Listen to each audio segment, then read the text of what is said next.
ఇప్పుడు మీరు వ్యవసాయం చేస్తా ఉన్నారు కదా, ఎన్ని ఎకరాలు ఉంది మీకు? మాకు ఒక ఎకరం ఉన్నది. ఒక ఎకరం ఉంది. ఒక ఎకరం ఉన్నది. ఎట్లా అనిపిస్తుంది రేవంత్ రెడ్డి పరిపాలన వచ్చిన తర్వాత మీకు? సూపర్ అనిపిస్తుంది ఆయన చేసిన బాగుకు.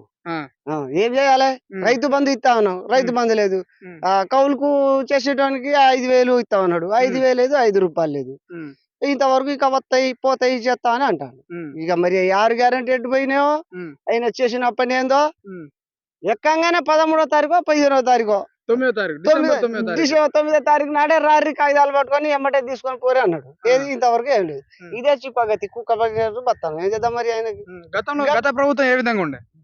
మంచిగా ఉండే అప్పుడు కేసీఆర్ ప్రభుత్వం. ఒక్క నెల ముందే మన వ్యవసాయం అయ్యేటప్పుడే 5,000 ఎకరాన్ని 5,000 4,000 వేసిండు. ఉమ్, కూలీల మాట దక్కింది, మనం కూడా పెట్టుబడి పెట్టుకున్నాం, బతికినాం. ఉమ్, ఏం లేదు ఇప్పుడు. ఉమ్, ఈ ఇంకా 2 సంవత్సరాలు అయితే ఈ ఇంట్లోకి వెళ్ళి 10 గుంటలు అమ్ముకుంటా ఉమ్, పెట్టుబడి పెట్టాలి, ఉమ్, బతకాలి. ఉమ్. గంతే. కానీ 5 ఏళ్ళ ఇలాంటి దాకా రోజులు వస్తాయని మీరు అనుకున్నారా? అనుకోలేదు. ఆయన ఏమన్నాడు, నేను అది ఇది 36 తీర్ల చెప్పి 6 గ్యారెంట్లు ఇందిరమ్మ మొత్తానికి ఓట్లు అయిపోయినాకి మిమ్మల్ని నమ్మించిండు. నమ్మించి ఇక కోసిండు. ఆ, అంతే. ఇక ఏమున్నది, ఇక గట్టిన అవుతుంది.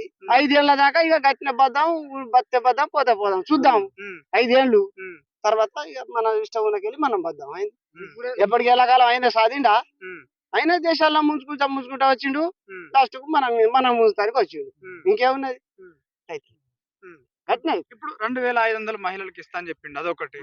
ఆ, మళ్ళీ ఇంకోటి 24 గంటలు కరెంటు. 24 నైట్ మొత్తం పోయింది కరెంటు, నైట్ మొత్తం తీసేసిండు. 24 గంటల కరెంట్ ఏడొస్తుంది? పొద్దుగాల 5 గంటలకు వస్తుంది, సాయంత్రం 5 కాగానే పీకుతాంది. అంతే. ఆడోళ్ళకి ఇచ్చిన పైసలన్నీ మొత్తం జమ చేసుకొని ఆడోళ్ళు హాయిగా కూర్చుంటారు. ఎక్కడ ఎవరికి ఇచ్చిండు? బస్సు పెడతామన్నది కాస్త తిట్టంగా. ఎన్నిసార్లు ఎక్కినావు బస్సును? బస్సు మన పల్లెటూరు వాళ్ళు మనం ఎందుకు ఎక్కుతానా? గవర్నమెంట్ నౌకరు ఉన్న వాళ్ళే ఎక్కుతారు. గవర్నమెంట్ నౌకరు ఉన్న వాళ్ళే ఎక్కుతారు, వాళ్ళకే హెల్ప్ అవుతుంది. మనకేమైతుంది? మనం ఏమన్నా పోదాం, ఆటో ఎక్కుతాం, ఆడ దిగుతాం, మన టైం కు రాదు, పోవు. దానికి మనం ఏం చేద్దాం? ఆయన బస్సు ఆయన ఎక్కిపోని అంతే. ఆడోళ్ళకు దెబ్బ కొట్టక ముందే బస్ ఎక్కి ఉరుకుతారు. ఆయన ఫ్రీ బస్ ఆధార్ కార్డు పట్టుకొని జాడలో కూడా పోతారు. ఎవరు వాళ్ళకి ఎవరు దేవాలని పోవాలి. వెనక వర్లో ఇక ఆటో ఒకటి తీసుకొని సైకిల్ మీదనో బండ్ల మీదనో మేము పోతున్నాం. ఇక అసలు పని చేసిండు. ఇంకేం చేస్తాడో మరి. ఇక లాస్ట్ కొత్తగా ఏం చేస్తాడు మరి? ఆయన బాగా చేస్తాడో చంపుతాడు. మొత్తానికి ఇబ్బంది పడతా ఉన్నారు ఈ ప్రభుత్వం వచ్చినప్పుడు. దేశం మొత్తం, మన భారత తెలంగాణ మొత్తం ఇబ్బందులే వచ్చినాయి. నువ్వు చూడు, ఇంకా 2 ఏళ్ల వరకు మొత్తం ఆగం అయితే. ఇప్పుడు ఏమని చెప్పదలుచుకుంటున్నావు రేవంత్ రెడ్డిని? మనం ఏమనాలి? ఇక ఆయన గద్దె ఎక్కిండు కూర్చున్నాడు. ఆయనకు మనం ఏమంటున్నాం? ఇక ఎవరన్నా ఆయనకు దయ పుడితే వేయాలి, లేకపోతే లేదు. ఇప్పుడు 6 పథకాలు ఏవైతే చెప్పిండో 6 పథకాలు అవన్నీ నెరవేర్చిన అనుకుంటా మాట్లాడుతా ఉన్నాడు. మీరు ఒకసారి చూడండి అని చెప్తా ఉన్నారు. మీరేమో రాలేదని చెప్తున్నారు. సో ఎట్లా, ఏ పథకాలు వచ్చినాయి?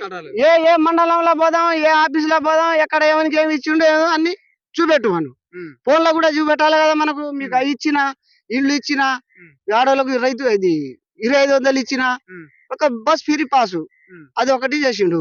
అదొకటే కనిపిస్తా ఉన్నది, మిగతా ఏం కనిపిస్తలేదు. ఏం లేదు. ఇంకేమున్నది?